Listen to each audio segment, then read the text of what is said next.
يوم يقوم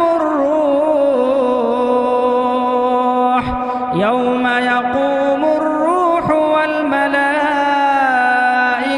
صفا لا يتكلمون إلا من أذن له الرحمن وقال صوابا۔ تحقیق کامیاب ہو گیا وہ انسان جس کو اللہ تبارک و تعالیٰ نے روزی روٹی دی ہے۔ زندگی گزارنے کے جو اسباب اس کے پاس ہونے چاہیے وہ اسباب اللہ تبارک و تعالیٰ نے اس کو عطا کیے ہیں، اور ان چیزوں کو استعمال کرتے ہوئے اللہ تبارک و تعالیٰ کے اگر وہ بندگی کرتا ہے، عبادت کرتا ہے، کامیاب ہے وہ انسان۔ تو ہم کو چاہیے کہ جہاں ہمارا نفس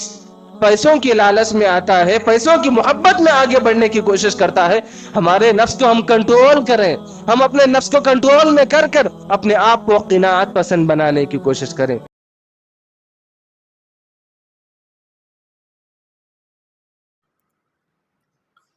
بزرگان محترم، ملت اسلامیہ کے نوجوانوں، معصوم بچوں اور خواتین اسلام، اللہ تبارک و تعالیٰ کا بے انتہا شکر و احسان ہے کہ ہم اور آپ مغرب کی نماز با جماعت ادا کر کے اسی کے گھر میں کچھ سننے اور سنانے کا موقع عنایت فرمایا ہے۔ حاضرین مجلس، ابھی میں نے آپ لوگوں کے سامنے سورۃ الاعلیٰ کی 2 آیتیں تلاوت کی ہیں۔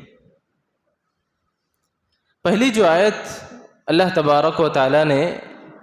بیان فرمائی، اس آیت میں اللہ تبارک و تعالیٰ نے فرمایا کہ قد افلح من تزکا، بے شک کامیاب ہوا وہ انسان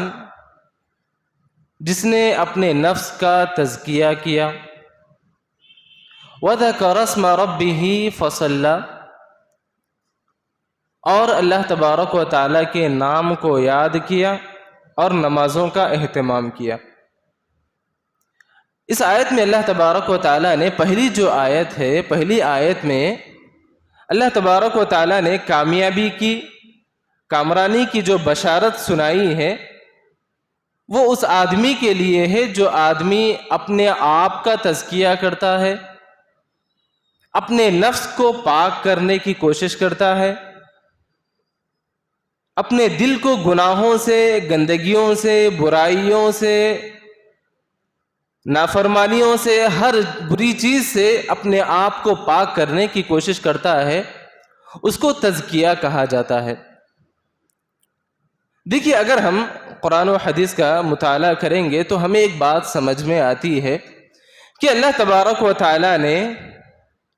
اس روئے زمین پر کئی مخلوقات پیدا کیے ہیں۔ جہاں انسان رہتے ہیں وہیں حیوان رہتے ہیں، درندے رہتے ہیں، جانور رہتے ہیں، پرندے رہتے ہیں، اور پانی میں تیرنے کے لیے مچھلیاں اور بہت ساری قسم کے اللہ تبارک و تعالیٰ نے مخلوقات پیدا کیے ہیں۔ لیکن اللہ تبارک و تعالیٰ نے انہی میں سے کچھ مخلوقات ہیں جن کو اللہ تبارک و تعالیٰ نے کچھ خاص ذمہ داریاں دی ہیں۔ جیسے فرشتے ہیں، فرشتوں کو اللہ تبارک و تعالیٰ نے ایسی ذمہ داری عطا کی، ان کی ذمہ داریوں کے اندر کوئی شر، کوئی گناہ، کوئی برا کام، کوئی غلط کام وہ نہیں کر سکتے۔ فرشتے خاص طور پر اللہ تبارک و تعالیٰ کی عبادت اور اللہ تبارک و تعالیٰ کے توبہ و استغفار اور اپنے آپ کو اس کی عبادت میں ہمیشہ سے لگائے ہوئے ہیں، اور ہمیشہ اللہ تبارک و تعالیٰ کی عبادت کرتے رہتے ہیں۔ اور دوسرے نمبر پر شیاطین ہیں، جن کی صفت یہ ہے، جن کی فطرت یہ ہے کہ وہ اللہ تبارک و تعالیٰ کی نافرمانی کریں، محض وہ اللہ تبارک و تعالیٰ کی نافرمانی کرتے ہیں، شرارتوں کے ذریعے، نافرمانیوں کے ذریعے اللہ تبارک و تعالیٰ کو ناراض کرنے کے سلسلے میں کئی معاملات میں وہ اللہ تبارک و تعالیٰ کی نافرمانی کرتے آ رہے ہیں اور قیامت تک وہ کرتے رہیں گے۔ دیکھیے، ایک طرف فرشتے ہیں جو شر نیک ہیں، وہ اللہ تبارک و تعالیٰ کے نیک بندے ہیں، اللہ تبارک و تعالیٰ کی وہ نیک مخلوق ہے، اور دوسری طرف ایسی مخلوق جو اللہ تبارک و تعالیٰ کے ساتھ بغاوت کرنے والی اللہ تبارک و تعالیٰ کے نافرمان مخلوق، ان دونوں کے بیچ میں اللہ تبارک و تعالیٰ نے ایک ایسی مخلوق پیدا کی ہے جن کو انسان کہا جاتا ہے۔ انسان ایک ایسی مخلوق ہے جس کے اندر دونوں اوصاف پائے جاتے ہیں، فرشتوں والے صفات بھی اور شیطان والے صفات بھی انسان کے اندر پائے جاتے ہیں۔ انسان چوری بھی کر سکتا ہے اور چوری سے دور رہنے کا حکم بھی دے سکتا ہے، انسان جھوٹ بھی بول سکتا ہے، سچ بھی بول سکتا ہے، انسان امانت داری بھی کر سکتا ہے، انسان خیانت داری بھی کر سکتا ہے، انسان لوگوں کے ساتھ صاف معاملہ بھی کر سکتا ہے، یا انسان لوگوں کے ساتھ دھوکہ بھی دے سکتا ہے۔ یہ دونوں اوصاف اللہ تبارک و تعالیٰ نے انسان کے اندر مضمر رکھے ہیں، انسان کے اندر، فطرت کے اندر، اس کے اندر رکھی ہیں۔ اب ہمیں صاف طور پر یہ سمجھ میں آیا کہ اللہ تبارک و تعالیٰ نے ایک انسان کو دونوں اوصاف دیے ہیں، چاہے وہ بھلائی کا راستہ اختیار کر کے، نیکیوں کا راستہ اختیار کر کے انبیاء کے فہرست میں شامل ہو سکتا ہے، صلحاء کے فہرست میں شامل ہو سکتا ہے، نیک لوگوں کی فہرست میں شامل ہو سکتا ہے، یا تو وہ برائی کے اعمال انجام دے کر، غلط کام کر کے وہ شیطان کی فہرست میں بھی وہ شامل ہو سکتا ہے۔ اب یہاں پر ہم تھوڑی دیر رک کر ہم اپنا جائزہ لیں کہ جو اوصاف اللہ تبارک و تعالیٰ نے انسان کے اندر رکھے ہیں نیکیوں کا اور برائیوں کا، تو اللہ تبارک و تعالیٰ نے ہر انسان کو فطری طور پر ہر انسان کو اللہ تبارک و تعالیٰ نے برائیوں کی طرف مائل ہونے، شر کی طرف مائل ہونے، غلط کاموں کی طرف مائل ہونے کا اللہ تبارک و تعالیٰ نے ایک جذبہ اس کے اندر رکھا ہے۔ آج ہم دیکھتے ہیں کہ اسی مسجد کے اندر ہم دیکھ رہے ہیں کہ دینی پروگرام رکھا گیا ہے اور بہت سارے لوگ الحمدللہ یہاں پر نماز پڑھنے کے لیے آئے، لیکن الحمدللہ اللہ تبارک و تعالیٰ آپ لوگوں کو جزائے خیر دے اور یہ چیز آپ لوگوں کے لیے دنیا اور آخرت کے لیے فائدہ مند بنائے۔ آپ لوگ یہاں پر بیٹھے اور دین کی بات سن رہے، اور بہت سارے لوگ ہیں جن کی مصروفیات، مشغولیات اور بہت سارے کاموں کی وجہ سے وہ یہاں سے اٹھ کر چلے گئے، اور ان میں سے بہت سارے تو ایسے رہتے کہ بیٹھ کر کیا کریں گے، وہی دین کی بات، وہی پرانی باتیں، وہی باتیں ریپیٹ ہوتے رہتی، کیا کریں گے یہاں پر بیٹھ کر؟ جا کر کچھ مصروفیات میں لگ جائیں گے، یا گھر میں بیٹھ کر کچھ گپ شپ کریں گے، یا دوستوں کے ساتھ بیٹھ کر باتیں کریں گے۔ اس طرح کی سوچ لے کر وہ یہاں سے اٹھ کر چلے گئے۔ میں بتانا یہ چاہتا ہوں کہ اللہ تبارک و تعالیٰ نے ہر انسان کے دل میں برائیوں کا جذبہ، غلط کاموں کا جذبہ زیادہ تر رکھا ہے بنسبت نیکیوں کے۔ اب اللہ تبارک و تعالیٰ اس سے امتحان لینا چاہتے ہیں کہ جہاں پر اس کے سامنے برائیاں ہیں، ان برائیوں کو چھوڑ کر، ان غلط کاموں کو چھوڑ کر، ان نافرمانیوں کو چھوڑ کر وہ کتنا میرے قریب آتا ہے، کتنا میرے نزدیک آتا ہے، کتنا مجھ سے قریب ہونے کی وہ کوشش کرتا ہے۔ اللہ تبارک و تعالیٰ ایک بندے سے یہ جائزہ لینا چاہتے ہیں، اور بندہ اگر غلط کاموں کو چھوڑ کر نیکیوں کی طرف آتا ہے، برے کاموں کو چھوڑ کر اچھے کاموں کی طرف آتا ہے، سمجھیے یہی تزکیہ ہے، یہی اس کے اپنے آپ کو پاک کرنے کا طریقہ ہے۔ محترم حضرات، ہم سنتے ہیں کہ تزکیہ نفس، اپنے آپ کو پاک کرنا، اپنے آپ کا جائزہ لینا، اپنے آپ کا محاسبہ کرنا۔ ایک انسان کاروبار کرتا ہے، صبح سے شام تک اگر وہ کوئی دکان چلاتا ہے یا کمپنی چلاتا ہے یا کوئی بھی کام میں وہ مصروف ہے، شام میں جب گھر آتا ہے، یا کوئی آدمی ہوتا ہے شام میں بیٹھتا ہے، یا کوئی مہینہ ہونے کے بعد یا کوئی ہفتہ ہونے کے بعد اپنے اس کاروبار کا جائزہ لیتا ہے، اور وہ جائزہ لیتا ہے کہ میرے کاروبار میں جو فائدہ ہونا تھا وہ مجھے حاصل ہوا یا نہیں ہوا۔ اگر اس کو فائدہ ہوا تو اپنے کاروبار کو اور آگے بڑھانے کی وہ کوشش کرتا ہے، اور اگر اسے نقصان ہوا تو وہ یہ سوچتا ہے کہ میرے کاروبار میں نقصان کہاں ہوا، ہم سے غلطیاں کہاں پر ہوئی، وہ جائزہ لیتا ہے، وہ محاسبہ کرتا ہے، اور جو غلطیاں اس کو سامنے نظر آتی ہیں ان غلطیوں کو دور کر کے آئندہ سے اچھے کاموں کی طرف اور اپنے کاروبار کو آگے بڑھانے کی وہ کوشش کرتا ہے۔ یہی محاسبہ ہے جو ہر انسان کو کرنا چاہیے، ہر انسان کو یہ کرنا چاہیے کہ جہاں انسان کو اللہ تبارک و تعالیٰ نے یہ جو نفس رکھا ہے، یہ جو دل اس کو دیا ہے، اس دل کے اندر دونوں اوصاف پائے جاتے ہیں۔ میں کتنا اللہ تبارک و تعالیٰ سے قریب ہو رہا ہوں اور کتنا میں اللہ تبارک و تعالیٰ سے دور ہو رہا ہوں۔ ہم کو اپنے آپ کا جائزہ، اپنے آپ کا محاسبہ اور اپنے آپ کا تزکیہ کرتے رہنا چاہیے۔ محاسبہ نفس، اپنے آپ کا جائزہ لینا، اپنے آپ کا تزکیہ لینا، یہ بہت بڑی صفت ہے۔ یہی ایک ایسی صفت ہے انسان اس کے ذریعے اللہ تبارک و تعالیٰ کا فرما بردار بھی بن سکتا ہے، اور یہ ایک ایسی صفت ہے جس کو چھوڑ کر انسان دنیا اور آخرت دونوں جہانوں میں ذلیل اور دونوں جہانوں میں ناکام ہو سکتا ہے۔ دیکھیے شیطان، اگر ہم اس کے بارے میں پڑھیں گے، اس کے بارے میں اگر ہم معلوم کریں گے، اللہ تبارک و تعالیٰ نے بس اس کو ایک چیز کا حکم دیا تھا۔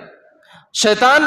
بہت بڑا عالم ہے، اس کو ہر چیز کا علم تھا، ہر چیز کا نالج اس کے پاس تھا، علم کے اعتبار سے کوئی کمی اس کے پاس نہیں ہے، لیکن جس چیز کی وجہ سے وہ مارا گیا، جس چیز کی وجہ سے وہ مردود کہلایا گیا، جس چیز کی وجہ سے وہ اللہ تبارک و تعالیٰ کی رحمت سے، اللہ تبارک و تعالیٰ کی دربار سے اس کو دور کر دیا گیا، وہ اس کی نفس پرستی ہے، وہ اس کی نفس پرستی ہے۔ اللہ تبارک و تعالیٰ نے اس کو حکم دیا تھا کہ وہ آدم علیہ السلام کے سامنے سجدہ کریں۔ اس نے کہا کہ میں سجدہ کیوں کروں؟ وہ اللہ کی بات سننے کے بجائے اس نے اپنے نفس کی بات سنی، اس نے اپنے نفس کی، اپنے دل کی بات سنی، اس کی وجہ سے اللہ تبارک و تعالیٰ نے رہتی دنیا تک کے لیے اس کو ملعون قرار دیا ہے۔ اس لیے انسان کے پاس علم ہوتا ہے، انسان کے پاس قرآن و حدیث کا نالج بہت سارا ہوتا ہے، لیکن اس کے نفس کی وجہ سے، اس کے دل کی وجہ سے انسان مار کھا جاتا ہے، اور وہیں سے وہ غلط راستے پر اور اللہ تبارک و تعالیٰ کی نافرمانی وہ وہاں سے شروع کر دیتا ہے۔ محترم حضرات، ہر انسان کے دل میں برے اوصاف پائے جاتے ہیں۔ آج میں آپ کے سامنے کچھ اوصاف مثال کے طور پر بیان کرنے کی کوشش کرتا چلوں کہ ہر انسان کے دل میں کچھ اوصاف ہیں جو زیادہ تر اس کو برائیوں کی طرف مائل کرتے ہیں، غلط کاموں کی طرف مائل کرتے ہیں، دنیا کی رنگینیوں کی طرف مائل کرتے ہیں، اللہ تبارک و تعالیٰ کی عبادت سے، اللہ تبارک و تعالیٰ سے قریب ہونے سے اس کو دور کرنے کی کوشش کرتے ہیں۔ کچھ اوصاف ہیں، آج میں آپ کے سامنے ذکر کرتا چلوں۔ پہلی جو صفت ہے، پہلی جو کوالٹی ہے، وہ ہے حرص و ہوس، لالچ۔ جو انسان پیسوں کی محبت میں آ جاتا ہے، دنیا کی محبت میں آ جاتا ہے کہ مجھے دنیا کمانی ہے، مجھے پیسہ کمانا ہے، مجھے اس دنیا کے اندر 2 بلڈنگ اگر میرے پاس موجود ہے، 2 کار اگر میرے پاس ہے، وہ 2 کی جگہ میں 4 بناؤں، 2 بلڈنگ کی بجائے میں 4 بلڈنگ بناؤں، یا میرے پاس جو پراپرٹی ہے اس پراپرٹی کو میں ڈبل کروں۔ یہ جو حرص ہے، یہ جو ہوس ہے، ہر انسان کے دل میں، ہر انسان کے نفس میں یہ فطرت پائی جاتی ہے، اور یہ ایسی بری صفت ہے جو حرص و ہوس کی صفت اللہ تبارک و تعالیٰ نے اس کو تکاثر کے ذریعے تعبیر کیا ہے۔ فرمایا الہاکم التکاثر، یہ جو بڑھاوا ہے، یہ جو بڑھوتری کی جو مزاج انسان کے اندر جو پائی جاتی ہے، اس کو برباد کر کے رکھ دیتی ہے۔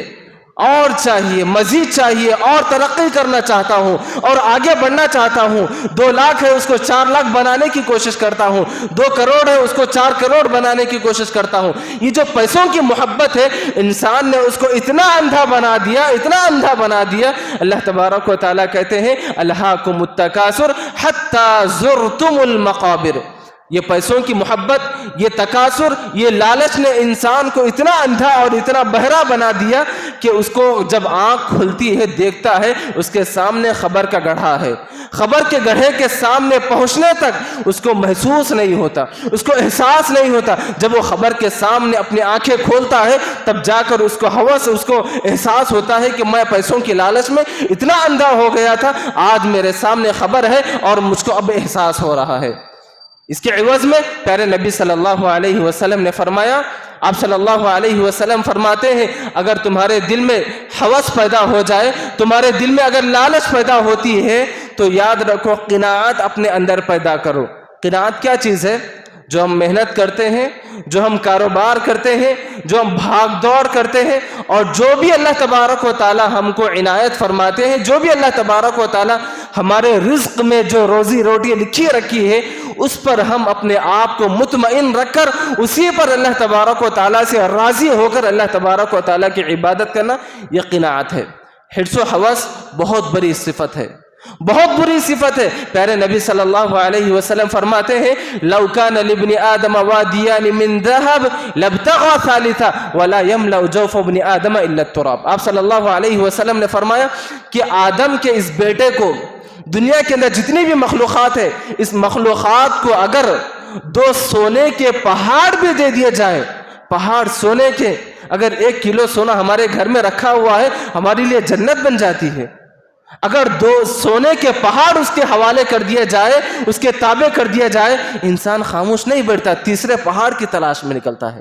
وَلَا يَمْلَأُ جَوْفَ ابْنِ آدَمَ إِلَّا التُّرَابُ، یہ جو ہوس کی یہ جو بھوک ہے، یہ جو لالچ کی یہ جو بھوک ہے، انسان کو یہ بھوک اس وقت مٹاتی ہے جب وہ خبر کے گڑھے میں جاتا ہے۔ خبر کے گڑھے میں جائے گا تب اس کو احساس ہوگا، تب اس کو جائزہ ہوگا کہ میں نے کتنا اندھا ہو گیا تھا۔ تو محترم حضرات، پیارے نبی صلی اللہ علیہ وسلم نے اس لالچ کے عوض میں، اس لالچ کے بدلے میں آپ صلی اللہ علیہ وسلم نے ہم کو ایک تعلیم دی ہے کہ جب انسان کا دل، انسان کا نفس لالچ میں آ جائے، ہوس میں آ جائے، اس کو چاہیے کہ وہ قناعت پسند اختیار کرے۔ آپ صلی اللہ علیہ وسلم فرماتے ہیں قد افلح من اسلم ورزق کفافہ وقنعہ اللہ بما آتا، کامیاب ہو گیا وہ انسان، تحقیق کامیاب ہو گیا وہ انسان جس کو اللہ تبارک و تعالیٰ نے روزی روٹی دی ہے۔ زندگی گزارنے کے جو اسباب اس کے پاس ہونے چاہیے وہ اسباب اللہ تبارک و تعالیٰ نے اس کو عطا کیے ہیں، اور ان چیزوں کو استعمال کرتے ہوئے اللہ تبارک و تعالیٰ کی اگر وہ بندگی کرتا ہے، عبادت کرتا ہے، کامیاب ہے وہ انسان۔ تو ہم کو چاہیے کہ جہاں ہمارا نفس پیسوں کی لالچ میں آتا ہے، پیسوں کی محبت میں آگے بڑھنے کی کوشش کرتا ہے، ہمارے نفس کو ہم کنٹرول کریں، ہم اپنے نفس کو کنٹرول میں کر اپنے آپ کو قناعت پسند بنانے کی کوشش کریں۔ اور اسی طریقے سے محترم حضرات، ہر انسان کے دل میں جو برے اوصاف پائے جاتے ہیں، جو برے کوالٹیز جو انسان کے دل میں پائے جاتے ہیں، جس کو صاف کرنے کی ضرورت ہے، جس کی اصلاح کرنے کی ضرورت ہے، انہی میں سے ایک صفت ہے غصے کا آنا۔ ہر انسان کی صفت ہے، اللہ تبارک و تعالیٰ نے ہر انسان کی فطرت میں یہ چیز لکھ رکھی ہے کہ ہر انسان کو غصہ آتا ہے۔ دیکھیے ایک بات یاد رکھیں، غصے کا آنا الگ چیز ہے اور غصے کا اظہار کرنا الگ چیز ہے۔ ہر انسان کو غصہ آتا ہے، لیکن ایک مومن وہ ہوتا ہے جو اس غصے کا اظہار نہیں کرتا، غصے کو دبا کر رکھتا ہے، غصے کو قابو میں رکھتا ہے، غصے کو کنٹرول میں رکھتا ہے۔ تو ہم مومن ہیں، اللہ تبارک و تعالیٰ کے سچے بندے ہونے کی علامت یہ ہے کہ ہم اپنے نفس کو کنٹرول میں رکھیں، ہم اپنے غصے کو قابو میں رکھیں۔ ہر انسان کے اندر غصے کی صفت پائی جاتی ہے، وہ غصے کو ظاہر کرنا چاہتا ہے، لیکن اللہ تبارک و تعالیٰ نے غصے کو ظاہر کرنے سے منع کیا ہے، اپنے غصے کو کنٹرول میں، اپنے غصے کو قابو میں رکھنے کی تعلیم دی ہے۔ پیارے نبی صلی اللہ علیہ وسلم نے اس آدمی کے لیے بہت بڑی بشارت سنائی ہے جو آدمی غصے کے آنے کے بعد غصہ ظاہر نہیں کرتا، غصے کو قابو میں رکھتا ہے، غصے کو کنٹرول میں کرتا ہے۔ آپ صلی اللہ علیہ وسلم نے ایسے آدمی کو بہت بڑی بشارت سنائی، کہا کہ اگر کسی آدمی کو غصہ آتا ہے اور وہ آدمی غصے کو قابو میں رکھتا ہے، غصے کو پی جاتا ہے، کل قیامت کے دن اللہ تبارک و تعالی تمام لوگوں کے سامنے اس آدمی کو بلائیں گے۔ پورا حشر کے میدان میں پوری انسانیت ٹھاٹے مارتا ہوا سمندر انسانوں کا ہر طرف نظر آئے گا۔ ایسے وقت میں اس آدمی کو بلایا جائے گا جو آدمی دنیا میں رہتے ہوئے غصے کو پیتا تھا، غصے کو قابو میں رکھتا تھا، غصے کو کنٹرول میں رکھتا تھا۔ ایسے آدمی کو بلایا جائے گا اور کہا جائے گا کہ وہاں پر ایک اسٹیج لگا ہوا ہوگا، ایک اسٹیج پر بلایا جائے گا اور کہیں گے اللہ تبارک و تعالیٰ کہ یہاں پر میرے ہاتھ سے بنائے ہوئے حوریں ہیں، میری بنائے ہوئے حوریں ہیں، ان حوروں میں سے آپ جن کو چاہیں ان کو اختیار کر لیں۔ اللہ تبارک و تعالیٰ یہ ان کو انعام دیں گے، یہ ان کو گفٹ دیں گے تمام لوگوں کے سامنے، پوری انسانیت کے سامنے اللہ تبارک و تعالیٰ ان لوگوں کو بلائیں گے جو دنیا میں رہتے ہوئے اپنے غصے کو قابو میں رکھتے تھے، اپنے نفس کو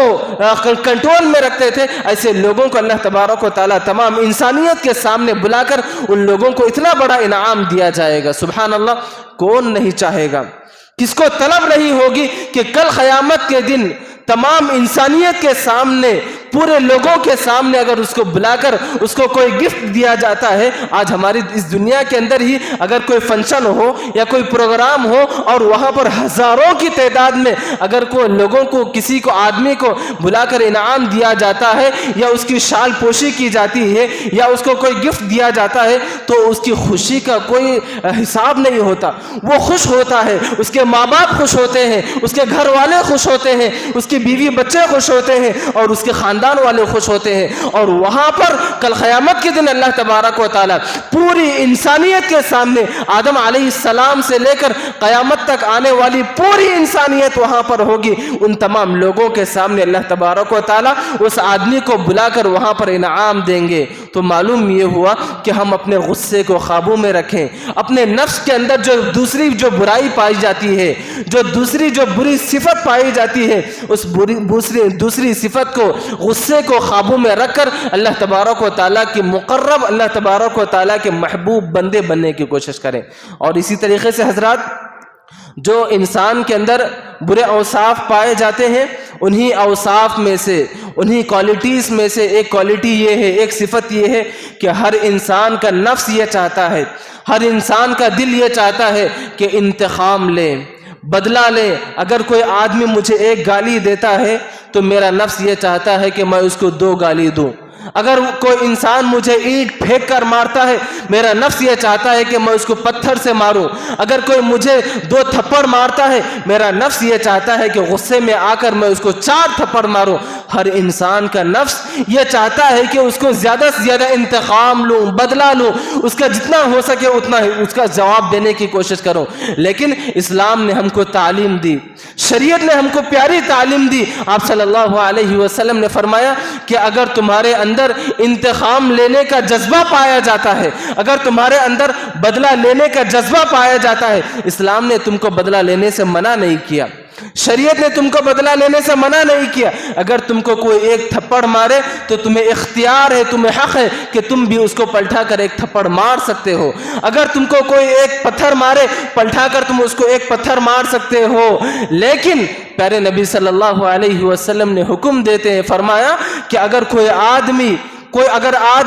تم کو تکلیف دیتا ہے، پریشانی کرتا ہے، پریشان کرتا ہے، تو تم اس کو معاف کرنے کی کوشش کرو، اس کو درگزر کرنے کی کوشش کرو، اس کو معاف کرنے کی کوشش کرو۔ کیوں؟ اس لیے کہ معاف کرنا، درگزر کرنا، اس کو چھوڑ دینا، اللہ تبارک و تعالیٰ کی خاطر اس کو معاف کر دینا، یہ ایسے ویسے لوگوں کا کام نہیں، بلکہ یہ اولو العزم پیغمبروں کا کام ہے، یہ اولو العزم نبیوں کا کام ہے، اولو العزم بڑے بڑے رسولوں کا کام ہے۔ اللہ تبارک و تعالیٰ فرماتے ہیں وَلَمَنْ صَبَرَ وَغَفَرَ إِنَّ ذَلِكَ لَمِنْ عَزْمِ الْأُمُورِ۔ جو آدمی معاف کرتا ہے، جو آدمی صبر کرتا ہے، وہ آدمی ایسے اوصاف کو اپنا رہا ہے، ایسی کوالٹیز کو اپنا رہا ہے، جو کوالٹیز، جو اوصاف انبیاء کے اندر پائی جاتی تھی، نبیوں کے اندر پائی جاتی تھی، وہ کام یہ آدمی کر رہا ہے۔ جو آدمی کا انتقام لینا تھا وہ آدمی معاف کر رہا ہے۔ دیکھیے پیارے نبی صلی اللہ علیہ وسلم کی سیرت ہمیں بتاتی ہے کہ آپ صلی اللہ علیہ وسلم نے صرف زبانی طور پر نہیں کہا لوگوں کو کہ اے لوگوں معاف کر دو، اے لوگوں درگزر کر دو، اے لوگوں چھوڑ دو، اے لوگوں اگر تمہیں کوئی تکلیف دیتا ہے اس کا بدلہ نہ دو۔ آپ صلی اللہ علیہ وسلم نے صرف زبانی نہیں کہا بلکہ عملاً آپ صلی اللہ علیہ وسلم نے کر کے دکھایا، لوگوں کو معاف کر کے بتایا۔ آپ صلی اللہ علیہ وسلم کی سیرت کو پڑھ کر دیکھیں، آپ کی تاریخ کو پڑھ کر دیکھیں۔ آپ صلی اللہ علیہ وسلم کی تاریخ ہمیں بتاتی ہے، سیرت ہمیں بتاتی ہے کہ جب فتح مکہ کے وقت آپ صلی اللہ علیہ وسلم کئی صحابہ کو لے کر، کئی ہزاروں صحابہ کو لے کر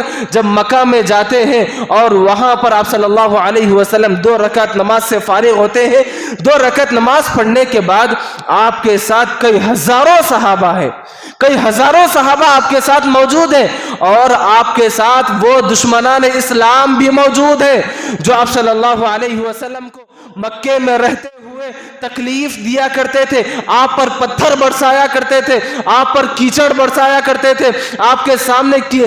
سامنے کانٹے ڈالا کرتے تھے اور آپ کے اوپر سے گندگی ڈالا کرتے تھے۔ یہاں تک کہ آپ صلی اللہ علیہ وسلم جب مکے میں نماز پڑھنے کے لیے جاتے اور سجدے میں جاتے تو آپ پر اونٹنی کی اوجری ڈال کر آپ صلی اللہ علیہ وسلم کو تکلیف دیا جاتا تھا، اتنی تکلیف دی جاتی تھی۔ وہ تمام کے تمام دشمنان اسلام بھی اس وقت فتح مکہ کے موقع پر آپ صلی اللہ علیہ وسلم کے ساتھ وہاں پر موجود ہے، لیکن آپ صلی اللہ علیہ وسلم نماز سے فارغ ہوتے ہیں۔ نماز سے فارغ ہونے کے بعد ان دشمنان اسلام موجود ہیں، چاہے تو آپ صلی اللہ علیہ وسلم ان کا انتقام لے سکتے تھے، ان کا بدلہ دے سکتے تھے، ان کو مار سکتے تھے، ان کو نیست و نابود کر سکتے تھے، ان کا سر قلم کر سکتے تھے، لیکن آپ صلی اللہ علیہ وسلم کھڑے ہو کر ان دشمنان اسلام سے پوچھتے ہیں کہ اے دشمنوں بتاؤ تم لوگ مجھ سے کیا امید رکھتے ہو، تم لوگ مجھ سے کیا امید رکھتے ہو؟ تو ان دشمنوں نے کہا کہ خیرن نرجو، اے اللہ کے نبی ہم نے آپ کے تعلق سے کبھی بری سوچ نہیں رکھی ہے، ہم آپ کے دشمن ہیں اور ہم آپ کے دشمن رہنے کے باوجود بھی ہم آپ سے کبھی بری امید نہیں رکھتے ہیں۔ اس کے بعد آپ صلی اللہ علیہ وسلم کہتے ہیں اذهبوا وانتم الطلقاء لا تثریب علیکم اليوم، اے دشمنوں جاؤ، آج میں نے تم کو آزاد کر دیا ہے، چھوڑ دیا ہے، آج میں نے تم کو معاف کر دیا ہے، آج میں تمہارا کوئی بدلہ نہیں لوں گا۔ یہ ہوتی ہے انسانیت، یہ ہوتا ہے اپنے آپ کو پاک کرنا، لوگوں کو درگزر کرنا، لوگوں کو معاف کرنا، بہت بڑی صفت ہے۔ اگر ہمارے پاس ہمارے گھر کے سامنے کوئی کیچڑ ڈال دے یا کوئی گندگی ڈال دے، ہمیں برداشت نہیں ہوتا، ہم اس کو صاف کرنے کے بجائے وہ گندگی ویسی ہی رہتی ہے، ہم چار گھرانوں والوں سے لڑ کر پریشان کر کے لوگوں کو تکلیف دیتے ہیں اور لوگوں سے بدلہ لینے کی ہم کوشش کرتے ہیں۔ لیکن پیارے نبی صلی اللہ علیہ وسلم نے ہم کو تعلیم دی ہے، اگر آپ کے سامنے لوگ پتھر برسائیں، اگر آپ لوگ آپ کے ساتھ برا معاملہ کریں، آپ کے ساتھ اگر پتھروں جیسا معاملہ کرے، پتھر برسائے، آپ ان کے لیے دعائیہ کلمہ دو۔ آپ اگر لوگ آپ کو بددعا دیتے ہیں، آپ ان کے لیے نیکی کی دعا دو۔ اگر لوگ آپ کے سامنے کانٹیاں بچھاتے ہیں، آپ ان کے سامنے پھول بچھاؤ۔ آپ صلی اللہ علیہ وسلم نے انتقام نہیں لیا، آپ صلی اللہ علیہ وسلم نے بدلہ نہیں لیا۔ آج ہم کو بھی چاہیے کہ ہم اپنے آپ کا تزکیہ ایسے کریں کہ اگر لوگ ہمیں مارتے ہیں، تکلیف دیتے ہیں، تو ہم لوگوں کو درگزر کرنے، معاف کرنے، لوگوں کو چھوڑنے کی عادت ہم اپنے اندر پیدا کریں۔ جو دشمنان اسلام آپ صلی اللہ علیہ وسلم کے ہوا کرتے تھے، اگر ہم جنگوں کی تاریخ پڑھ کر دیکھیں، غزوات کی تاریخ پڑھ کر دیکھیں، اتنا انتقام کا جذبہ ان کے اندر پایا جاتا تھا۔ آپ غزوہ احد کی تاریخ کو پڑھ کر دیکھیے، اگر آپ صلی اللہ علیہ وسلم کے جو صحابہ اس کے اندر شہید ہوئے تھے، حضرت حمزہ رضی اللہ عنہ جب ان کا انتقال ہوا، ان کی جو سب سے بڑی جو دشمن تھی ہندا، اس نے انتقام کا جذبہ اس کے پاس اتنا زیادہ تھا، اس نے حمزہ رضی اللہ عنہ کو مار دیا، قتل تو کر دیا، اور اس کے بعد بھی انتقام کا جذبہ اس کے دل سے نہیں گیا، انتقام کی جو ہوس اس کے دل میں تھی وہ ختم نہیں ہوئی۔ اس کے بعد ان کے کلیجے کو نکال کر کچا چباتی ہے، اس کے بعد وہ ٹھنڈی سانس لیتی ہے۔ اتنا زمانہ ایسے گزرا ہوا زمانہ تھا، لیکن پیارے نبی صلی اللہ علیہ وسلم نے ان تمام لوگوں کا تزکیہ کیا، ان تمام لوگوں کے دلوں کو صاف کیا، ان تمام لوگوں کے دلوں کو صاف و ستھرا کر کے آپ صلی اللہ علیہ وسلم نے صحابہ کو ایک بہترین مثال اس دنیا کے اندر چھوڑ کر گئے ہیں۔ محترم حضرات، اگر ہم نبی صلی اللہ علیہ وسلم کی سیرت کا مطالعہ کریں، ہمیں بے شمار اس طرح کی مثالیں ملتی ہیں۔ میں آپ لوگوں کو بتانا یہ چاہتا ہوں کہ ہم اپنے دل کو صاف رکھیں، اپنے دل کا تزکیہ کریں۔ جیسے ہم اپنے کاروبار کا جائزہ لیتے رہتے ہیں، دن میں، 2 دن میں، 4 دن میں، ہفتے میں، مہینے میں، سال میں ایک مرتبہ ہم اپنے دل کا جیسے اپنے کاروبار کا جائزہ لیتے رہتے ہیں، ویسے ہی ہم اپنے دل کا جائزہ لیتے رہیں، اپنے آپ کا محاسبہ کرتے رہیں۔ کہیں میری زندگی شیطان کے راستے پہ تو نہیں چل رہی، کہیں میری زندگی اللہ تبارک و تعالیٰ کی نافرمانیوں میں تو نہیں چل رہی۔ ہم اپنے دلوں کا جائزہ لیں۔ 2022 ختم ہو چکا، ہم اپنے دل کا جائزہ لیں کہ کہاں تک میں نے اس 2022 کے اندر نیکیوں کے کاموں میں آگے رہا، کہاں تک میں نے برائیوں کے کاموں میں آگے رہا۔ دونوں کو جمع کریں اور اپنے اندر اصلاح کے پہلو کو آگے بڑھانے کی کوشش کریں۔ شرارتوں کو، نافرمانیوں کو، بغاوتوں کو، گناہوں کو اپنے سے کم کرنے کی کوشش کریں۔ یہی ایک سچے مومن ہونے کی علامت ہے۔ ہم نے دیکھا کہ کل 2022 ختم ہونے کا آخری دن تھا اور بہت سارے نوجوان مسلمان مردوں، مسلمان بچیوں کو ہم نے دیکھا کہ اس دنیا کے اندر بہت سارے غافل قوموں کے ساتھ مل کر بے راہ روی کے شکار ہو کر، بے دین ہو کر وہ لوگ غیروں کے ساتھ جا کر، نان مسلم کے ساتھ جا کر انہوں نے اسلام کی توہین کی، مسلمانوں کی توہین کی، شراب نوشی میں پڑھ کر، غلط کاموں میں پڑھ کر، بے حیائی میں پڑھ کر، فحاشی میں پڑھ کر انہوں نے مسلمانوں کے نام کو برباد کیا، اسلام کے نام کو برباد کیا۔ ایسے میں ضرورت ہے کہ والدین اپنے بچوں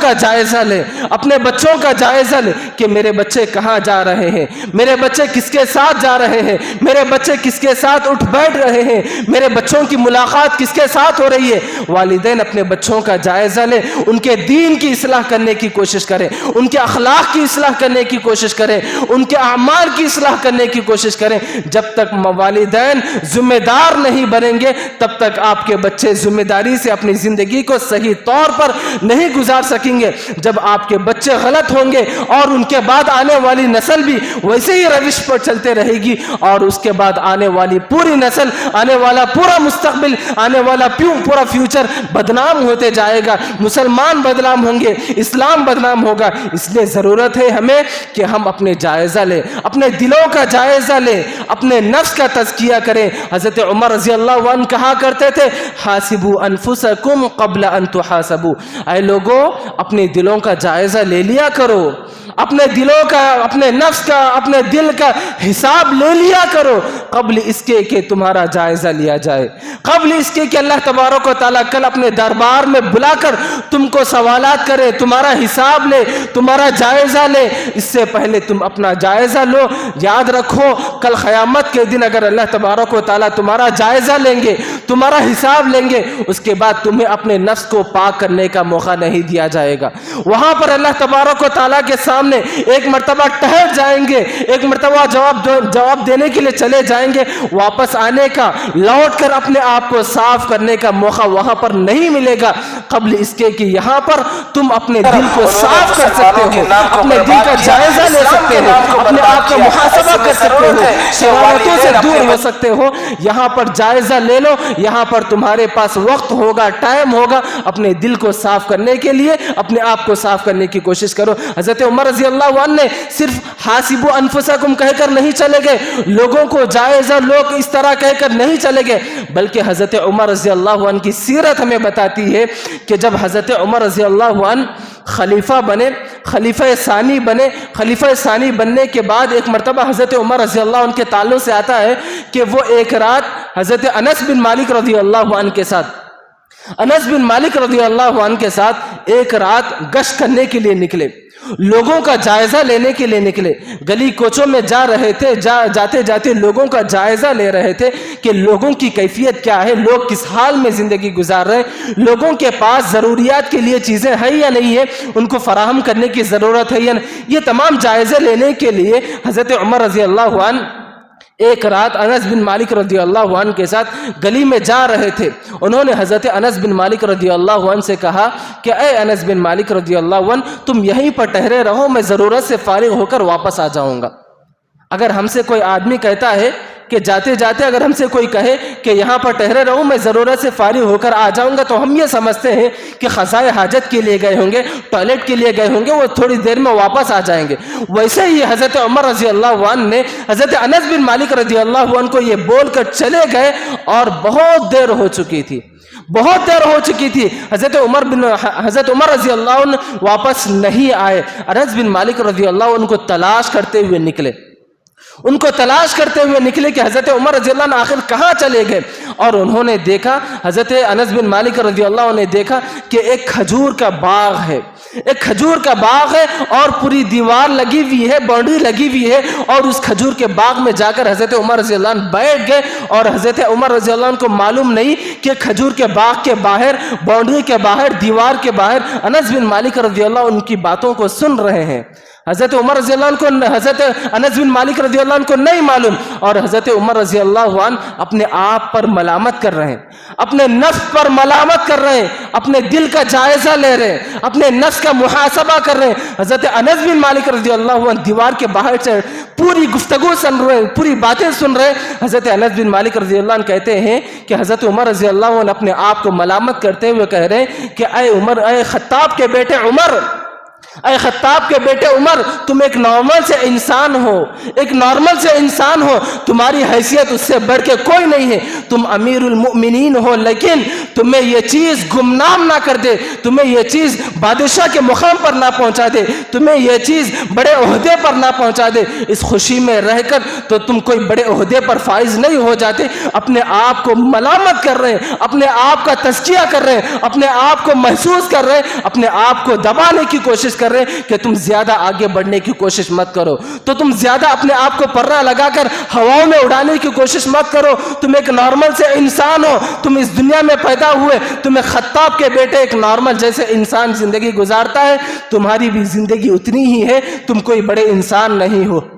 حضرت عمر رضی اللہ عنہ امیر المؤمنین ہے، کئی ملکوں کو، کئی ممالک کو انہوں نے فتح کیا ہے۔ جب کسی مجلس میں ہوتے تو لوگوں کو آ کر پوچھنا پڑتا کہ اس کے اندر امیر المؤمنین کون ہے۔ اتنا بڑا عہدہ ان کو ملنے کے باوجود بھی وہ اپنے آپ کا، اپنے اعمال کا، اپنے دل کا، اپنے نفس کا جائزہ لے رہے، اپنے آپ کو ملامت کر رہے، کہیں میرا نفس گناہوں میں پڑھ کر، خوش فہمی میں مبتلا ہو کر کئی غلط کاموں کی طرف تو نہیں جا رہا، اپنے آپ پر ملامت کر رہے ہیں۔ جائزہ لینے کی ضرورت ہے، تزکیہ کرنے کی ضرورت ہے۔ جہاں حضرت عمر رضی اللہ عنہ، جن کو عشرہ مبشرہ میں، جن کو 10 ان خوش صحابہ میں، خوش نصیب صحابہ میں شامل کیا گیا تھا، جن کو دنیا میں رہتے ہوئے ہی جنت کی سرٹیفکیٹ دے دی گئی تھی، جنت کی خوشخبری دے دی گئی تھی، ایسے صحابہ کو اپنے نفس کیا، اپنے دل کا جائزہ لینے کی جب ان کو اتنی ضرورت تھی، تو ہم اپنے آپ کا جائزہ کیوں نہ لیں؟ ہم اپنے دل کا جائزہ کیوں نہ لیں؟ ہماری پوری زندگی گناہوں میں ملوث ہے، ہماری پوری زندگی غلط کاموں میں ملوث ہے۔ لہٰذا محترم حضرات، ہمیں اپنے آپ کا جائزہ لینے کی ضرورت ہے، اپنے آپ کو صاف کرنے کی کوشش کرنے کی ضرورت ہے۔ یاد رکھیں، اپنے دل کو اگر ہم صاف کرنا چاہتے ہیں، اپنے نفس کو اگر ہم صاف کرنا چاہتے ہیں، سب سے پہلا طریقہ یہ ہے کہ ہم اللہ تبارک و تعالیٰ سے توفیق مانگیں، اللہ تبارک و تعالیٰ سے دعا مانگیں، اللہ تبارک و تعالیٰ کے سامنے التجا کریں کہ اے اللہ، میرا نفس گناہوں میں پڑا ہوا ہے، میرا دل گناہوں میں ملوث ہے، اے اللہ اس نفس کو تو ہدایت دے، اس نفس کو تو غلط کاموں سے، شرارتوں سے، شیطان کے بھٹکاؤں میں آنے سے، اے اللہ میرے اس نفس کو ہدایت دے۔ سب سے پہلے ہم اپنے نفس کو پاک کرنے کے لیے، اپنے نفس کا تزکیہ کرنے کے لیے اللہ تبارک و تعالیٰ سے رجوع ہونے کی ضرورت ہے۔ اور اسی طریقے سے ہم کو دوسرا کام یہ کرنے کی ضرورت ہے کہ ہر انسان کا نفس آزادی چاہتا ہے،